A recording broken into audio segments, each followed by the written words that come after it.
Cher frère mathématique, salam alaikum. J'espère que tu vas bien. La réponse est après. Très bien. Je suis venu pour que tu me parles d'un texte que tu as trouvé dans un des livres de Hani Ramadan, qui t'a interpellé, donc j'aimerais que tu puisses nous en parler. Donc avant tout, أعوذ بالله من الشيطان الرجيم بسم الله الرحمن الرحيم والصلاة والسلام على سيدنا محمد وعلى آله وصحبه أجمعين والسلام عليكم ورحمة الله وبركاته. Salam à toi, cher frère, salam à toi, autre frère. Salam. Salam. Donc salam aux frères et sœurs qui nous écoutent et le bonjour aux éventuels musulmans qui écouteront cette vidéo. Donc en fait, j'aimerais dire deux mots rapidement sur la vidéo qu'on a fait précédemment hier, à savoir le texte sur la lettre ouverte à M. Tariq Ramadan. Donc j'aimerais vous dire et dire aux gens qui nous écoutent que ce texte a été donc adressé à M. Tariq Ramadan via son site et a été adressé au journal Le Monde hier, dont on attend la réponse négative ou positive. Parce que bon, il faut pas, il est possible que ce texte soit boycotté pour X ou Y raison. Ça c'est un premier point. Et donc en fait, la remarque que je voudrais faire par rapport au document que j'ai sous les yeux, c'est pour encore une fois démontrer de façon un peu plus claire les inepties, les stupidités, les mensonges, les manipulations qu'on peut trouver dans les écrits, dans les dits de certains soi-disant leaders, soi-disant références, etc. Sans bien sûr avoir la prétention d'être savants. Ces gens-là n'ont jamais dit qu'ils étaient savants, ils ne sont jamais posés autant de thèmes. Mais en tout cas, c'est pour mettre encore une fois en évidence qu'il y a des choses qui sont vraiment que si on ne fait pas attention, c'est du n'importe quoi, quoi. Donc on sait que Tariq Ramadan dit des choses complètement débiles, complètement hérétiques. Son frère est non dit moi, peut-être parce qu'il est moins médiatique, mais en tout cas il dit des choses, d'ailleurs on va faire une correction par rapport à la plupart de ses ouvrages, et on va mettre en évidence qu'il dit des choses qui sont fausses, mais on est plus dans, avec M. Ramadan, on est plus dans l'erreur théologique, par manque, à mon avis, de scrupules en matière de recherche, puisque bon, il faut énormément rechercher pour voir un petit peu la vérité. Il ne s'agit pas de feuilleter des livres, mais il dit quand même des choses qui sont quand même qui ne relèvent pas de l'erreur théologique, qui relèvent plutôt de peut-être la mauvaise foi, puisque c'est des contradictions qui sont évidentes. Et là, dans cette présente vidéo, je vais mettre en évidence une contradiction que vous pourrez juger par vous-même. Alors, M. Tariq Ramadan, M. Hani Ramadan a écrit un livre. Le titre du livre s'intitule Hani Ramadan, donc auteur, l'Islam et la barbarie. L'Islam et la barbarie, édition Al-Issar. Voilà. Donc c'est les références pour les gens qui veulent vérifier, à la page 51 et 52. Donc l'Islam et la barbarie, édition Al-Issar. M. Ramadan nous dit, la loi islamique n'interdit pas en revanche à un musulman de vivre dans un état laïque. La loi islamique n'interdit pas, en revanche, à un musulman de vivre dans un état laïque. Il est même tenu de respecter les lois de cet état et de s'y conformer en citoyen exemplaire. Donc M. Hani Ramadan nous dit que, donc je répète, la loi islamique n'interdit pas, en revanche, à un musulman de vivre dans un état laïque. Il est même tenu de respecter les lois de cet état et de s'y comporter en citoyen exemplaire. Donc référence du livre L'Islam et la barbarie, édition Al-Issar, page 51-52. Donc à travers cet écrit-là, on constate que M. Hani Ramadan nous dit ce que je viens de citer. C'est-à-dire que la loi islamique n'interdit pas à un musulman de vivre dans un état laïque. Bien au contraire, il doit même être un excellent citoyen. Il est même tenu de respecter les lois de cet état et de s'y comporter en citoyen exemplaire. Donc, qu'est-ce qu'un état laïque? Avant tout, il faut préciser ce que c'est un état laïque. Un état laïque, c'est un état qui, d'un côté, il y a la religion, et de l'autre côté, il y a les lois. C'est-à-dire que la religion ne rentre pas dans la sphère étatique. La religion reste dans la sphère privée. C'est-à-dire les mosquées ou les églises, ça peut être un État catholique, un État protestant, un État juif ou un État musulman. Un État laïque peut-être n'est pas forcément un État islamique ou un État chrétien, d'accord? En tout état de cause, il y a une chose qui est certaine, c'est qu'il y a une séparation entre le pouvoir et la religion. La religion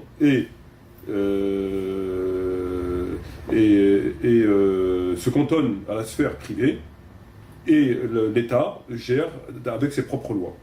On est d'accord. Donc pour M. Hani Ramadan, un musulman, il n'y a pas de problème, un musulman peut vivre dans un état comme ça. Maintenant, lorsque je prends un livre, qui est celui-ci, qui qui s'intitule Recueil de hadith sur la foi, aux éditions Tawhid. Et donc, c'est un livre qui a été écrit par Hani Ramadan. C'est un livre qui a été écrit par Hani Ramadan. Dans ce livre-là, il y a des hadiths, mais il y a aussi des commentaires de M. Hani Ramadan, qui sont en bas. À la page 48 de cet ouvrage, au commentaire numéro 53, donc qui est fait par M. Hani Ramadan, qu'est-ce qu'il nous dit? Il nous dit se soumettre donc de plein gré à des lois qui contredisent,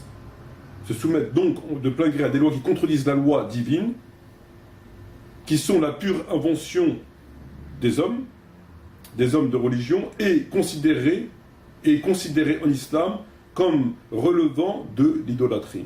Je répète, se soumettre donc de plein gré à des lois qui contredisent la loi divine, qui sont de la pure invention des hommes de religion, et considérés en islam comme relevant de l'idolâtrie. Voilà. Alors, ce qui ressort de ça, c'est que dans son livre L'islam et la barbarie, il nous dit, je répète, la loi islamique n'interdit pas en revanche à un musulman de vivre dans un état laïque. Il est même tenu de respecter les lois de cet état et de se comporter en citoyen exemplaire. Et là, il nous dit, un musulman qui vit de son plein gré, c'est-à-dire qui n'est pas contraint, dans un état qui n'est pas géré d'après les lois islamiques, et tombe dans l'idolâtrie. Voilà. J'ai une petite question à te poser. Est-ce que la chronologie de ces deux livres est importante? Non, la chronologie de ces deux livres, elle n'est pas importante, puisque c'est une contradiction. Donc il n'y a pas de chronologie dans l'ijtihad. C'est-à-dire qu'il n'y a pas une chose qu'on a trouvée aujourd'hui, qu'on va retrouver... Il n'y a pas de développement d'ijtihad, c'est-à-dire que c'est des choses qui sont mineures, et que dans la mesure où les livres se suivent à quelques années près, on ne peut pas passer d'une chose qui dit où on peut vivre chez le kuffar, etc., qu'il n'y a pas de problème, et de l'autre côté, 2 ans après, nous dire un musulman qui vit chez les kuffar, etc., tombe dans l'idolâtrie. C'est-à-dire que c'est tellement basique, c'est tellement simple, et dans le temps c'est tellement restreint qu'on ne peut pas passer du blanc au noir aussi radicalement. La question de l'ijtihad, c'est-à-dire qu'on peut considérer, ta question elle est bonne, on peut considérer qu'on développe au fur et à mesure notre savoir, mais ça ne rentre pas dans ce cadre-là, car on passe carrément de choses radicales, alors qu'à la base, la vérité, c'est ce qu'il dit dans son ouvrage, qu'un musulman ne peut pas vivre chez le kuffar, etc. Et ça, on le sait très rapidement lorsqu'on rentre dans la religion, à travers des hadiths, à travers une lecture du Coran. Tout le monde, je pense, le sait. Ou alors, on se demande comment ils lisent le Coran et la Sunna. Je veux dire, tout le monde le sait. Donc, à plus forte raison, monsieur Hani Ramadan. Une deuxième question. Dans son premier livre, il parle d'état laïque. Dans le deuxième, est-ce qu'il ne peut pas parler d'un état religieux où la religion d'État ne serait pas l'islam? Je n'ai pas compris. Donc, dans son premier livre, il dit qu'un musulman qui peut vivre la loi islamique, je répète, la loi islamique n'interdit pas à un musulman, de vivre dans un état laïque, c'est-à-dire un état qui ne gouverne pas d'après des lois religieuses, en l'occurrence celle de l'islam, ça n'interdit pas, il n'y a pas de problème. Il est même tenu de respecter ces lois, il est même tenu, et même plus, de s'y comporter en citoyen exemplaire. Voilà. Donc c'est-à-dire qu'il n'y a rien dans la loi islamique qui interdit à un musulman de vivre dans un état qui gouverne d'après ses propres idées. Voilà, etc., etc. Et dans l'autre, il nous dit que se soumettre de plein gré à des lois qui contredisent les lois de Dieu nous fait tomber dans l'idolâtrie. Donc c'est ou bien l'un ou bien l'autre. Ou l'islam n'interdit pas à un musulman de vivre dans un état qui gouverne d'après ses propres opinions, et dans ces cas-là il n'y a pas de problème, ou alors l'islam l'interdit et ça rentre dans le cadre de l'idolâtrie. Est-ce que ça pourrait être par rapport à un état religieux, avec d'une autre religion? C'est-à-dire qu'on aurait le droit de rester dans un état laïque, mais pas dans un état où il y a une autre religion que l'islam? Je comprends. Non, non plus. Mais moi, je voudrais poser une question. Non, je comprends pas. Il n'y a pas d'hypothèse. C'est que tu es musulman. Il te dit que toi, en tant que musulman, tu peux vivre dans un état qui n'est pas qui est laïque, c'est-à-dire que l'État ne gouverne pas d'après des lois religieuses, peu importe qu'elles soient chrétiennes, peu importe qu'elles soient musulmanes, on s'en fout de ça. On met de côté un État laïque, c'est-à-dire qu'il te dit que tu peux vivre dans un État laïque, c'est-à-dire qu'il gouverne d'après ses opinions. Voilà, c'est ça. Tu peux vivre, peu importe après le reste, qu'il soit laïque, tendance catholique, tendance chrétienne, tendance musulmane, c'est pas grave. Tu peux vivre dans un État qui est laïque, qui gouverne d'après ses propres opinions. Il te dit que tu peux. Et de l'autre côté, il te dit, un musulman qui vit dans un État qui ne gouverne pas d'après le Coran, donc un État qui ne gouverne pas d'après le Coran, donc forcément, ça rentre en contradiction avec ce qu'il vient de dire. Parce qu'il te parle, lui, il te dit carrément le contraire. Tombe dans l'idolâtrie. Donc il te dit, un musulman, si toi tu vis dans un État qui ne gouverne pas d'après des lois de Dieu, tu deviens idolâtre. Alors que là, il te dit, un musulman peut vivre dans un État laïque, c'est-à-dire qui gouverne d'après ses propres opinions. Donc pas celle de Dieu. Peu importe que ce soit, c'est pas un problème. Un État laïque, c'est un gouvernement qui ne gouverne pas d'après des lois religieuses. Donc lui, il précise pas qu'il s'agit religieuse, peuple catholique, peu importe, mais ça forcément implique l'islam. Laïque, ça implique aussi l'islam. Le catholicisme, le judaïsme, mais peu importe, un État laïque. Il te dit, tu peux vivre dans un État laïque. Il n'y a aucun problème. Peu importe de quoi et de sa tendance, c'est pas important. Et de l'autre côté, il te dit, un musulman qui ne vit pas d'après les lois de Dieu, c'est-à-dire qu'il se soumet de plein gré à un gouvernement qui ne gouverne pas d'après les lois de Dieu, donc pas un gouvernement laïque. C'est plus un gouvernement laïque, c'est un gouvernement islamique. Et il tombe dans l'idolâtrie. Donc la question est close. Donc, en fait, ils recherchent quoi exactement? À prouver quoi en se contredisant comme ça? Le revirement de situation, l'opposition, en fait, pour moi, ces gens-là, ils manquent de science et ils manquent de sincérité. Ils manquent de science par rapport à quoi? Parce que là, c'est pas une question de science, c'est une question de sincérité. Parce que dans ces ouvrages-là, il y a beaucoup d'erreurs. J'en ai relevé beaucoup. Donc je vais le démontrer, il y a beaucoup d'erreurs. Déjà. Donc ils manquent d'une certaine maturité religieuse. C'est-à-dire qu'ils étudient, mais ils étudient à un certain niveau. Parce que je suis bien passé, c'est un sacrifice l'étude. Il faut vraiment passer ton temps. Il y a tellement de rapporteurs. Bref. Donc ils étudient à un certain niveau, mais ça ne les empêche pas de s'exprimer. Alors que c'est insuffisant en réalité. C'est insuffisant. C'est insuffisant. C'est un défaut que beaucoup de gens ont. C'est-à-dire un minimum d'études et on va écrire, on va faire des conférences. C'est un défaut humain. L'homme il est comme ça. C'est pas un problème ça. Le problème là, c'est un manque de sincérité. Et pourquoi c'est un manque de sincérité? C'est que parce que quand tu vois les propos de son frère Tariq et ses propos à lui, il y a énormément de contradictions entre les deux.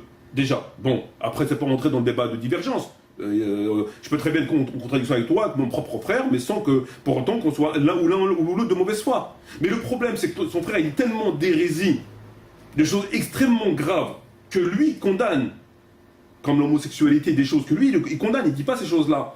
Ils sont tellement graves, mais qui dénoncent pas par le même temps. C'est-à-dire qu'il désavoue pas son frère. Au contraire, quand il parle de son frère, il parle en bien de son frère. Il dit que c'est quelqu'un de bien.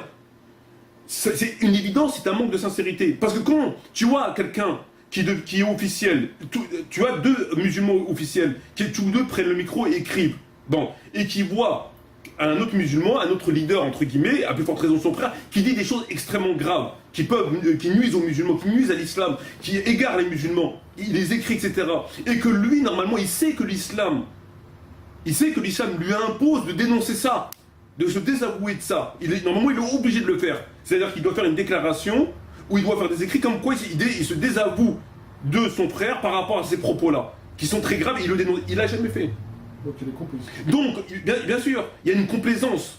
Et à partir du moment où tu n'es plus intègre à 100% dans la religion, c'est-à-dire que tu n'as pas cette intégrité-là, qui fait que tu es censé faire ça, mais tu ne le fais pas parce que c'est ton frère, il n'est pas étonnant de voir des conneries comme ça. Il n'est pas étonnant de voir des contradictions comme ça. Moi, ça ne m'étonne pas. Qu'aujourd'hui, il va te dire une chose, c'est écrit dans son livre, je ne l'invente pas, c'est écrit dans son livre, l'islam et la barbarie. Donc là-dessus, il ne peut pas dire qu'on n'a pas compris le texte. Il ne peut pas dire, vous n'avez pas compris le texte. Il est clair, un musulman peut vivre dans un état laïque, c'est pas contraire à l'autre, bien au contraire, etc. C'est clair, tu peux vivre dans un état laïque, il le dit. Il l'écrit, et il le propage. Donc c'est clair, tu peux. Et c'est ce qu'il dit son frère aussi. Mais dans un autre livre, il va dire le contraire, parce qu'il a dû sûrement oublier qu'est-ce qu'il avait dit. Et ça n'a pas empêché qu'il n'a pas corrigé son livre. Il aurait pu corriger son livre. Il aurait pu faire une note, en disant oui, dans un livre, je me suis trompé, etc. etc. Mais comme ils n'ont pas le scrupule de l'intégrité, de faire attention, il n'a pas corrigé ce qu'il a dit. Aujourd'hui, il a dit ça, 2 ans après, il va dire autre chose. Mais quand quelqu'un vient derrière et qui fait des recoupements et qui va chercher, il va tiens, il a dit ça, tiens, il a dit ça. Et c'est pareil avec son frère, c'est la même chose. C'est pour ça, et alors que dans l'autre livre, il te dit, c'est carrément, il te dit t'es idolâtre. Donc tous les gens qu'il a égarés à travers cet écrit-là en disant, vous pouvez vivre chez le Kofa. Vous pouvez vivre, c'est pas interdit, au contraire, vous devez être de bons citoyens. Combien de gens ont lu cet écrit-là? Combien de gens l'ont cru? Ou combien de gens auront pu le croire? Mais ça me dérange là. Donc on revient à ce que tu disais au début, c'est que c'est un étudiant qui n'a pas poursuivi, qui n'a pas achevé son étude. Il y a deux raisons. Quand c'est des erreurs que tout le monde peut faire, c'est un manque. Il y a des niveaux. C'est-à-dire que tu as un niveau qui est tellement bas que normalement il n'a pas le droit de parler. Il n'a pas le droit d'écrire. C'est un niveau qui est tellement bas. C'est-à-dire qu'il faut un minimum, quand tu étudies, tu étudies correctement le Coran et tu étudies plus ou moins la grande majorité des rapporteurs qui sont tous connus. Tu ne vas pas aller chercher les livres toute ta vie parce que tu t'en amèneras jamais. Donc, à partir de là, tu peux commencer à t'exprimer. Mais eux, ils n'ont même pas fait ça. C'est-à-dire que, par exemple, il va citer un hadith, il va le prendre en référence. Je donne un exemple qui est simple. Dans ce livre-là, et ça, on en reparlera la prochaine fois, il te dit, par exemple, quand un homme il a un rapport avec une femme, mais qu'il n'éjacule pas, il doit faire la douche. Il doit faire la grande ablution. Voilà, la grande ablution, c'est-à-dire la douche. Et il te dit, il est rapporté par Ibn Majah et Tirmidhi. Donc il se réfère sur ça, il fait d'après Aïcha, etc. Mais ce qu'il ne sait pas, c'est que dans Bukhari, il ne rapporte pas ça Bukhari. Bukhari, il a rapporté que quand un homme il a un rapport avec une femme, il a introduit son vagin, son sexe, mais qu'il n'a pas éjaculé, les petites ablutions suffisent. C'est dans Bukhari. Donc il y a une contradiction entre Ibn Majah, Tirmidhi et Bukhari. C'est des choses qui sont fréquentes. Mais lui, il a pris ce livre parce qu'il n'a pas dû boire Bukhari. Il a dû le feuilleter à un moment donné de sa vie, mais bon, voilà. Et quand il a décidé d'écrire un livre, bah, il a repris le truc qu'il a à sa portée, il l'a mis. Et à partir de là, il va faire un ijtihad. Mais son ijtihad, il est erroné, puisque le hadith de Bukhari dit le contraire. Et Bukhari a la prédominance par rapport à Ibn Majah et Tirmidhi. Et ça, c'est dans son livre. C'est une erreur parmi tant d'autres.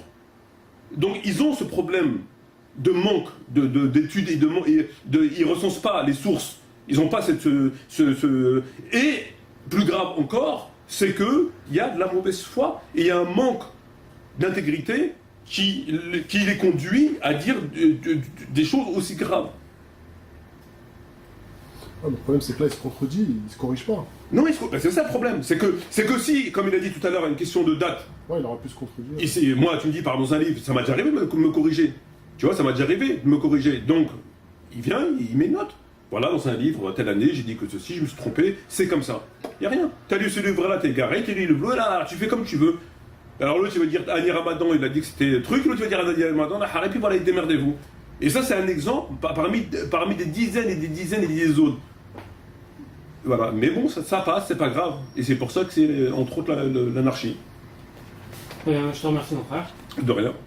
Et puis on tiendra au courant les frères et sœurs, les gens qui sont intéressés par l'évolution du document qu'on envoie avec Ramadan et des médias, afin qu'ils puissent, comme je l'ai déjà dit, se manifester pour nous expliquer un certain nombre de propos qu'il a tenus publiquement sur la religion, qui portent atteinte à la religion. Merci.